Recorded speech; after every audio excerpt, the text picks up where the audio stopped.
대선이 끝나면은 항상 비트코인 가격이 폭등을 했었더라고요. 네. 그게 공교롭게도 반감기와 똑같은 연도에 항상 미국 대선이 4년마다. 그렇죠. 예. 그래서 이제 우연이라고 생각할 수도 있는데 네. 이번에는 근데 조금 다를 것 같습니다. 어떻게 이번에는 다를까요? 이제 트럼프 대통령이 만약에 당선이 된다면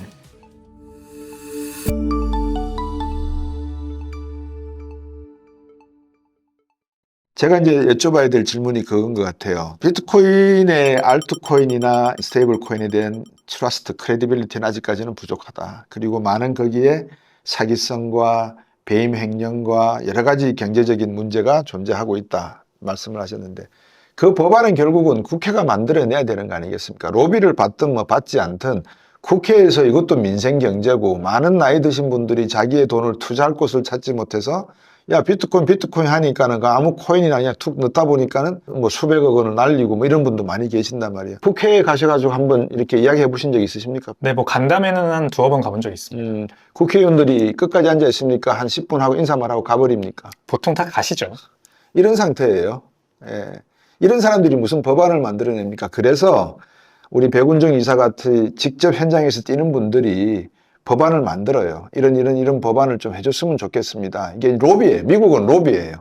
그런 법안을 만들어서 하원, 상원 보좌관들한테 토스를 하고, 그럼 상원, 하원 보좌관들은 일반 기업인들이 만들어낸 법안이니까 법률적 용어가 부족할 거 아니겠습니까? 그러면 그거를 리걸 랭귀지로 바꿔줘요. 그리고 이걸 합법화시켜서 이제 하원 통과하면 상원에 올리고, 이제 그런 식으로 해서 대통령의 서명이 나면 법안이 나오고, 그게 이미 상당히 진행이 되었기 때문에 ETF 시장이 나오고 코인에 대한 SAB 1-to-1이 나오고 이제 대출이 담보가 된다 안 된다 이 법안이거든요.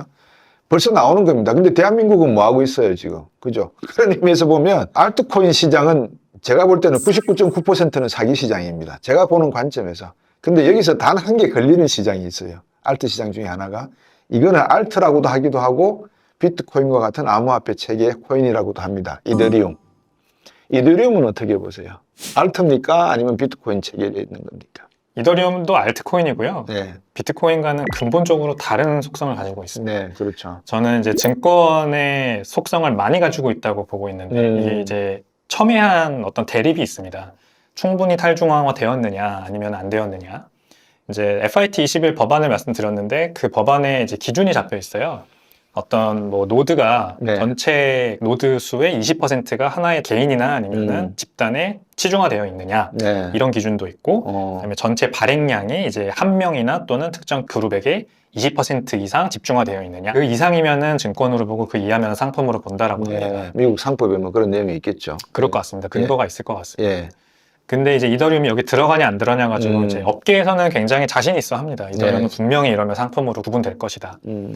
근데 저는 어쨌든 시작할 때 프리마이닝이라고 이제 채굴을 통해서 불특정 다수에게 분배되기 전에 네. 특정인들에게 네. 인사이더들에게 미리 배분된 물량이 상당히 큽니다. 이게 이제 전체 발행량의 30%다 혹은 50% 언더다 이게 이제 대립이 있는 건데요. 네.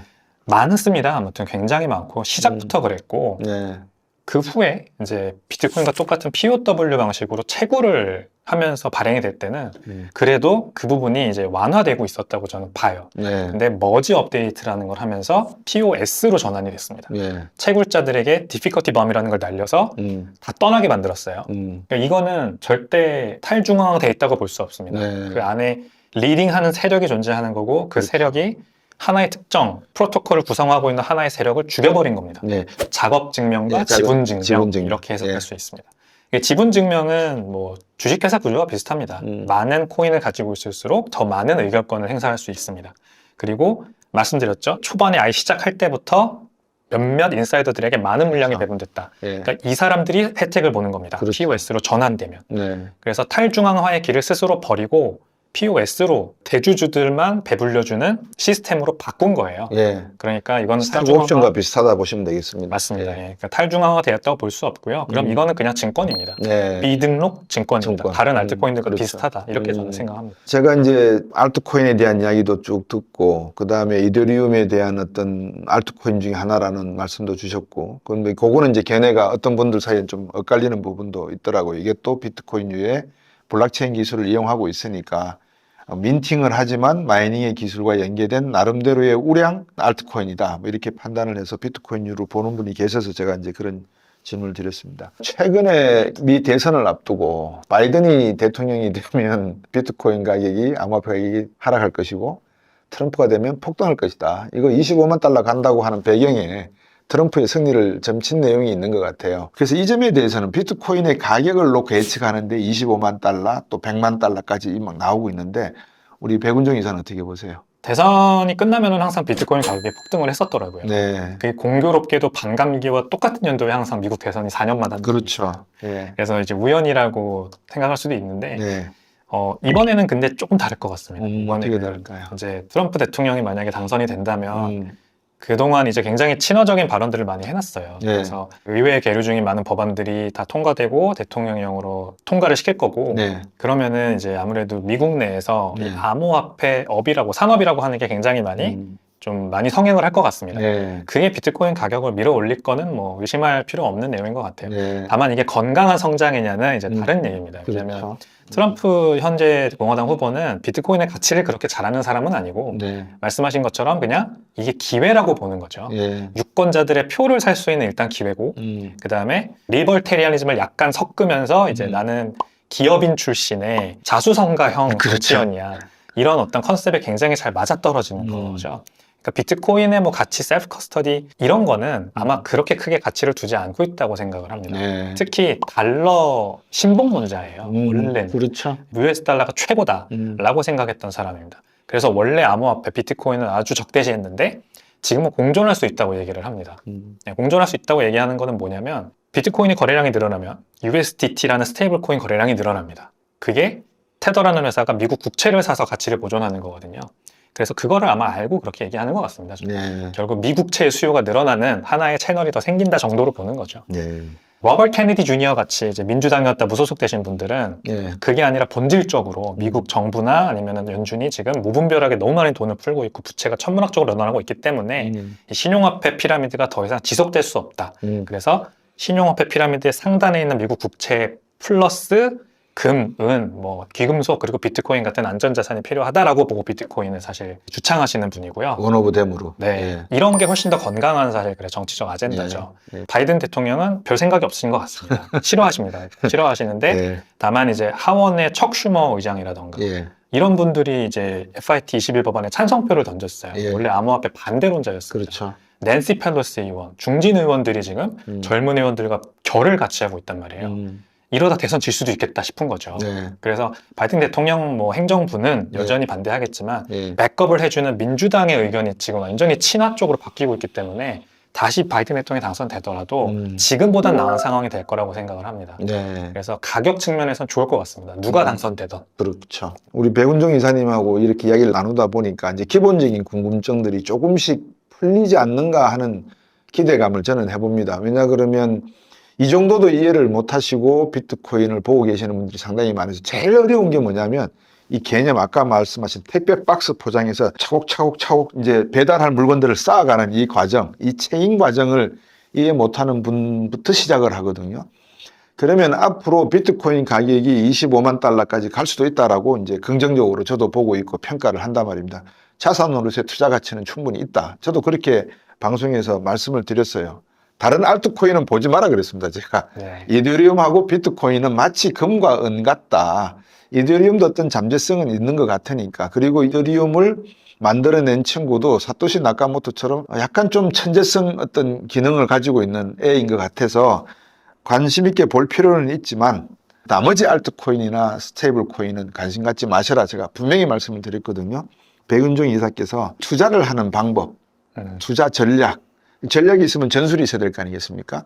그러니까 보통 우리가 이제 반감기가 들어오기 한 1, 2년 전에는 비트코인 가격이 올랐다가 반감기가 시작되면 내렸다가 다시 또 대통령 선거가 있으면 다시 또 급등하고 하는 이런 형태를 보이는 소위 말해서 차트장이들이 바라는 투자 방법이 있고 비트코인을 쭉 해오시면서 이게 투자의 어떤 패턴이나 전략이 중요하더라라고 시청자 여러분들에게 주실 팁이 있으면 한번 주시겠습니까? 일단 저도 개인적으로 많은 실패를 경험을 했어요. 저는 이제 코인원이라는 거래소에서 처음 이 암호화폐 업계에 입문을 했는데 그때 많은 트레이딩을 해봤습니다.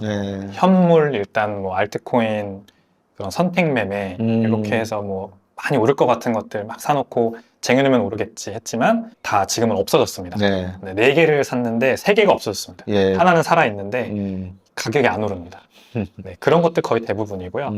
그래서 이제 뭐 마진 트레이딩 이런 것도 많이 하실 거예요. 선물 옵션에 레버리지 껴서 네. 이제 지금 암호화폐 거래소들이 뭐 50배, 100배까지도 레버리지를 주기 때문에 아주 뭐 투기가 성행을 하죠. 예. 그런 파생 상품 시장은 원래 주식 시장에서는 전문 트레이더들만 참여할 수 있고 그럼. 미니멈도 높습니다. 1억 음. 단위 이렇게 가요. 근데 암호화폐 거래소들은 그냥 개인이 누구나 원하면 아무 때나 투자할 수 있어요.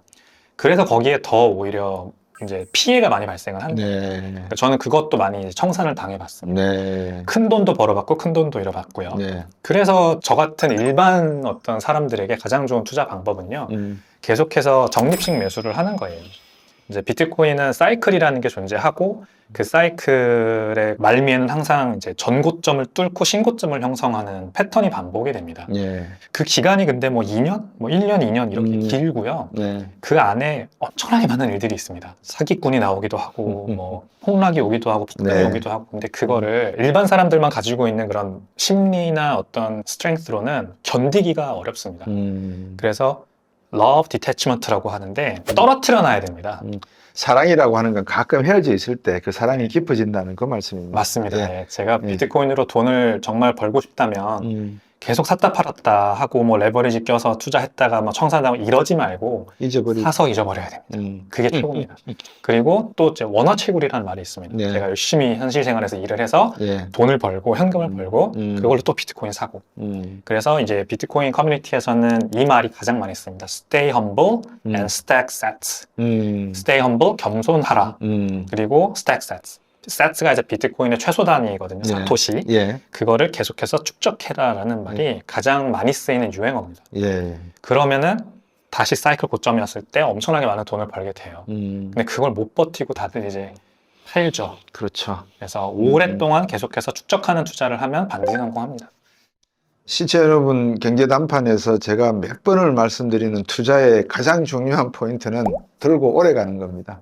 저도 경험이 있었기 때문에 여러분들에게 드리는 말씀이고 지금도 그런 경험을 하고 있기 때문에 말씀드리는 거 아니겠습니까? 투자라고 하는 것은 투기성과 해지성을 같이 가지고 있습니다. 경제학에서 해지 공식을 계산하다 보면 투기적 항목과 해지적 항목이 같이 들어 있습니다. 그러니까 자기가 투자할 때 내가 투기적 목적이다, 해지적 목적이다를 분명히 하셔야 될 필요가 있거든요. 근데 제일 좋은 투자는 뭐냐면 은행의 금리 수준만 내가 지금 3.5% 정기적금 받잖아요. 그 수준만 받아도 괜찮다고 생각하셔야 돼요. 왜냐?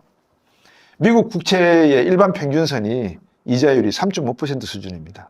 근데 여러분 잘 아시는 뭐 정치인들이 끄떡하면 나와가지고 뭐 북유럽 복지제도 막 이러잖아요. 그 국가들의 국민연기금 펀드가 투자하는 채권의 이자율이 3.5%대입니다. 그것도 아주 높게 보면서 장기 투자를 합니다. 절대 단기 투자 아닙니다. 장기 투자합니다. 그러니까 개인의 본능과 욕구가 자유롭게 보장되는 사회, 자기의 만족도에 대한 그 카테고리를 갖다 프레임을 딱 만드셔야 됩니다. 그리고 러브 디태치먼트 사놓고 잊어버리세요. 어차피 10년 동안 안 볼 거야. 뭐 10년 동안 죽든 살든 돼 있겠지. 왜? 1990년, 2000년 초에 구글, 마이크로소프트, 애플, 아마존 같은 주식을 딱 1000달러치, 100만 원 수준으로 샀을 때 지금 30년이 지난 지금 가치가 얼마인가를 들여다보시면 70만 달러까지 됩니다. 1000불 주고 산 게.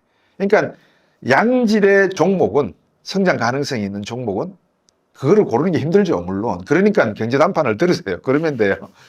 그거를 제대로 구입을 하시면 100만 원치만 사놓으셔도 20년, 30년 뒤에는 자기 연금을 대체한다니까요. 그걸 자꾸 들여다보고 사고 팔고 쇼텀 트레이딩으로 가다간 아무것도 안 되고 오히려 중독자가 되는 거다. 그렇게 생각합니다. 앞으로 백운정 이사님하고 이런 코너를 자주 좀 만들어서 바쁘시지만 이런 코인이 괜찮은 것 같고 이런 코인에 대해서는 어떤 전략이 좋은 것 같고 하는 것을 직접 한번 시청자분들에게 보여드리고 실행하는 것도 어떨까 싶거든요. 괜찮으시겠습니까? 네, 다음에 한번 그런 예. 시간 갖도록 하겠습니다. 시청자 여러분, 경제단판 시간에서 우리 백운정 이사님 자주 모셔서 여러분들 최대 관심사, 저 또한 최대 관심사, 저는 AI 논문 100개를 읽고 있다고 말씀을 드렸죠. 이 AI의 발전상을 보고 있기 때문에 거기에 필요한 블록체인 기술은 절대적이다. 따라서 BTC는 앞으로 무궁무진한 가치를 지닐 수가 있다. 근데 단지 우리 백운종 이사님하고 틀린 점은 이게 한정되어 있는 개수라서 화폐가 되기에는 아직까지 무리가 있다. 단 중간에 어떤 매개체가 존재한다면 모르겠다. 근데 그 매개체는 또 다른 사토시 나카모토가 만들 수 있지 않겠는가. 그리고 오늘 질문 드리지 않았습니다만 양자 컴퓨팅이 나오면 과연 블록체인 기술이 필요할까? 그때도 비트코인이 유능한 화폐로서의 또는 자산으로서의 가치가 있을까? 라는 질문도 다음 시간에 한번 여쭤보도록 하겠습니다. 오늘 좋은 말씀 나눠주셔서 감사합니다. 네, 감사합니다. 네.